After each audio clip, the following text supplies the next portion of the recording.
If you watch my previous video, you know that it took me a while to get to this point. In this video, I want to try and put into words how it was going through fertility treatment for 4 years. First of all, you could argue that even though our challenges with becoming pregnant wasn't lying with me, it was still me who had to go through all the treatments. But that's just how it is. Currently, there aren't many options to treat the men. Alright, I suppose the experience of fertility treatment is very personal and individual, like anything else. But in any case, there are some practical implications, and let me introduce you to those. We underwent ICSI, which shortly includes the following steps. So, as you can see, the process involves taking control of the natural cycle, so it's possible to grow a lot of eggs and extract them at the right time.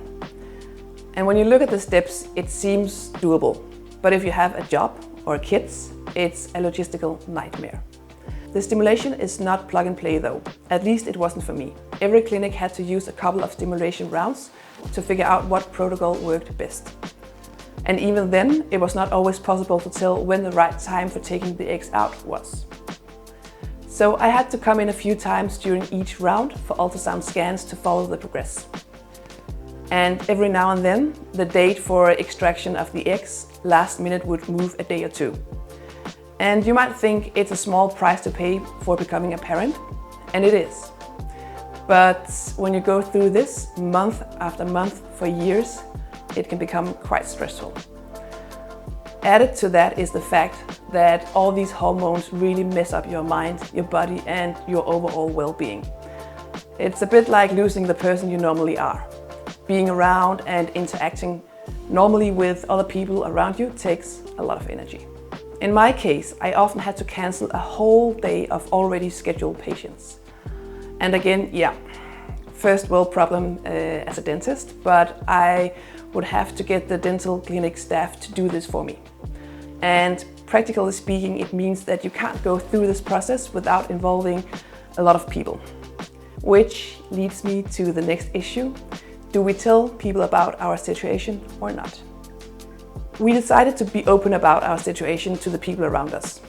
At first it was quite liberating, not having to avoid questions and such, but eventually it became quite hard. As time went by and I didn't become pregnant, I struggled talking about it. And since we were open about it, people would be kind and of course ask about the progress. It happened more times that I started crying, or I had to tell people that I could not talk about it.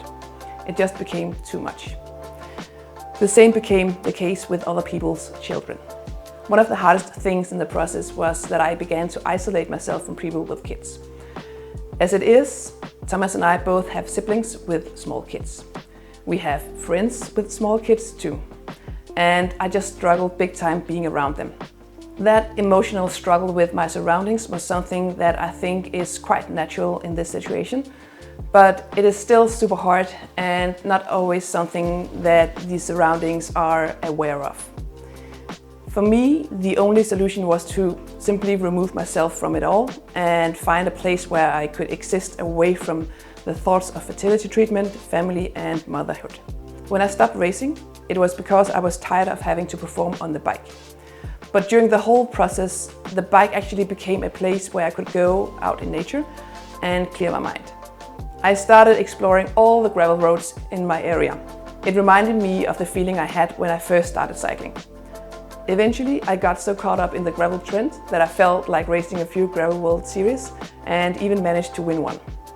It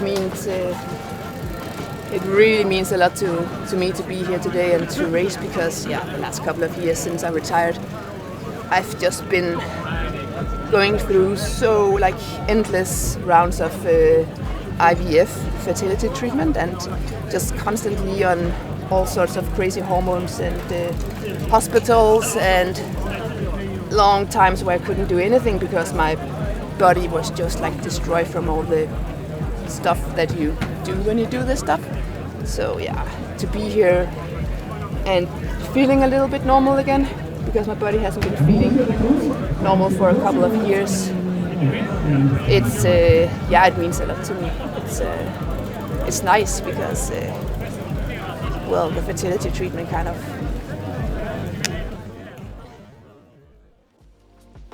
4 years earlier, I was actually lying on the couch because some doctor told me that I should not be training if I ever wanted to become pregnant. Other doctors told me that it would not make a difference at all, as long as I didn't overdo it with the training.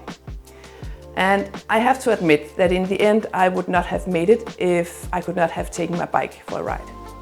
My situation was also that we have relatively long periods during the summer where we could not start a new stimulation round due to the holidays at the hospital.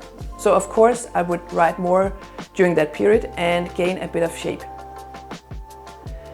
In the end, my advice to anyone going through the same is to find a rhythm that works for you. Listen to your needs. I had a strong sense of urgency due to my age, but having small breaks between each round and focusing on riding my bike is what eventually got me through. Mental health is so important. You're not going to be anything to anyone if you lose yourself in the process. And it is not an easy thing to do. So remember to take care of yourself.